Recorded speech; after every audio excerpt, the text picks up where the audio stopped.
दोस्तों, welcome to back my channel Shararati Kudi. और उम्मीद करती हूँ कि आपको मेरी वीडियो बहुत पसंद आती हैं। हाय सदके, आप आए हैं मेरी पोस्ट पर, चाय लाऊं या बिरयानी? दो दिल मिल रहे थे, मैंने पोस्ट ही डिलीट कर दी। पाक पाक पाकिस्तान, साफ साफ पाकिस्तान। मेरा सर धड़क रहा है और दिल घूम रहा है, कहीं मुझे प्यार तो नहीं हो गया? मुझे बींगन से तब से नफरत है जब उसने आलू को लात मारी थी और आलू रो पड़ा था।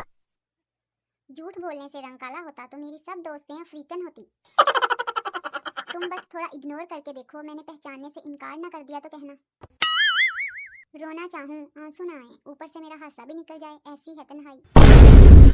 हम तुम एक जंगल में गुम हो और शेर आ जाए, शेर से मैं कहूंगी मुझे छोड़ दे और तुझे खा जाए।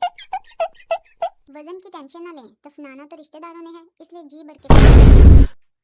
लड़की, क्या तुम मेरे लिए चांद ला सकते हो? लड़के ने शीशा सामने कर दिया। लड़की, उफ तुम मुझे चांद समझते हो? लड़का, नहीं, शक्ल देखो और फरमाइशें देखो।